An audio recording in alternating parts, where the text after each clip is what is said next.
Master Jet, magtatanong lang po kung kailan i-release ang SRI. Okay.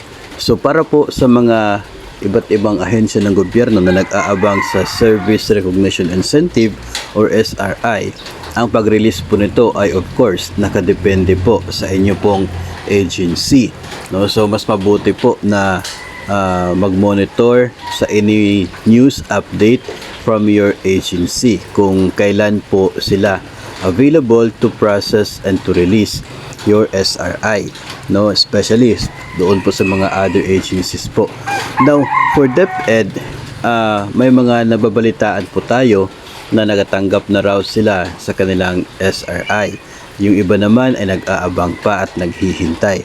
Kaya ang masasabi natin dito, depende po ito sa pag-process ng inyo pong division office.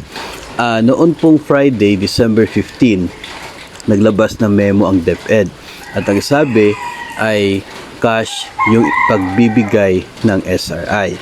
And yung mga nasa malayo ay mayroong option to receive through their payroll ATM account. Ngayon, kapag ito po ay nangyari, ito memo last Friday, yung start ng pag-process daw ayon sa memo ay ngayon, Lunes, December 18. Then start ng release ay bukas, December 19. Hindi naman po yun nangangahulugan na bukas talaga ay dapat i-release na yung SRI. Bukas yung start. Kasi nga, depende yan sa processing ng inyong pong division office. May mga division offices na maliliit, no? At madali lamang para sa kanila. Maliliit lamang yung area, maliit lamang yung number ng mga empleyado. Kaya posible na makapag-release sila bukas. No, kahit through cash, pwede nilang gawin dahil sa liit lamang ng kanilang mga miyembro, mga empleyado. Para naman sa mga agencies na sobrang laki, no, libo-libo yung mga empleyado tapos yung iba nasa malalayong lugar pa. So, hindi po siya ganoon kadali considering na kapag through cash ay kinakailangan pa nag-process ng inyo pong authorized personnel dyan ng kanyang cash advance. No, kinakailangan pang mag-cash advance ng pera from DepEd na intended for your SII. Tapos i-process sa bangko. Malaking halaga din po yun kasi 18,000 yung gross amount sa bawat isa.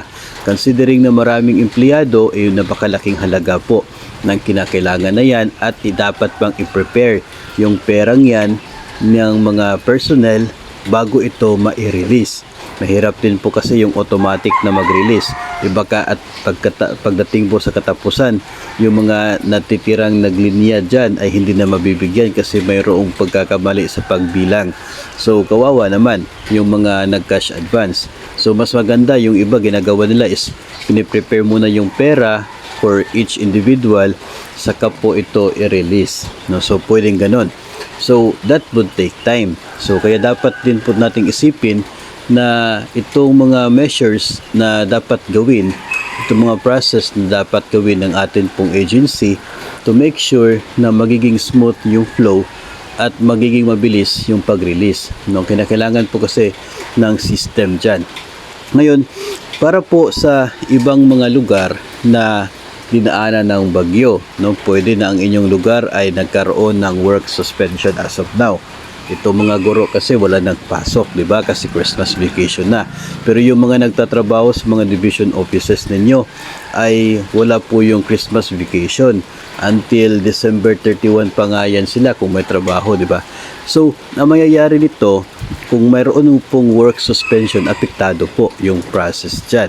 Kasi yung mga taong nakatrabaho sa mga division offices ninyo, hindi naman po yun sila nakatira malapit lamang sa division office. Yung iba nasa kabilang mga munisipyo pa, no, na kinakailangan din mag-travel. Tapos kung naka-work suspension, may tendency na hindi na rin po papasok dahil apektado din naman sila ng bagyo. So yun po ay isang factor na makaka-apekto rin sa pag-release, no, ng inyong pong SRI. So siguro sa time na ganito ay mas iisipin po muna natin yung safety ng bawat isa, no, bago yung SRI hindi naman po yun aalis, di ba? Mas importante po na yung safety ng bawat isa para sa pag-alis na bagyo ay maisagawa po yung pag-process niyan. So kaya yung maisagot natin dito is depende po talaga sa setup, depende po sa laki ng division office, depende po sa bilang ng mga empleyado, depende po talaga sa processing ng division office po ninyo. So better coordinate with your division office as to their schedule na kanila pong ibibigay for the release ng SRI. No, kasi for sure right now ay on process yung kanila pong payroll dyan. Since last Monday, last Friday po lumabas yung memo. So malaki yung chance na as of now ay ongoing yung pag-process ng payroll hanggang sa pag-process ng cash advance. No, so maybe baka mamayang gabi ay mag-start yung process nila para sa pag-prepare ng pera kung maliliit lamang na division. Tapos bukas ay pwedeng nakaset na yung pag-set up sa venue, o kaya ay pwedeng ngayon magbigay na sila ng schedule sa inyo. Yun nga, pwedeng mga ganun yung mangyayari. Depende talaga sa processing ng division office po ninyo. No, so coordinate with your division offices. Tapos good luck po and advance congratulations para sa lahat ng mga tatanggap ng kanila pong SRI ngayong linggong ito. No, malaki po yung chance na ngayong linggo yan kasi Lunes pa naman po, no. Medyo mayroon pa tayong 5 days. So malaki yung chance na ngayong week para mayroon po tayong magagamit pang Pasko for next week.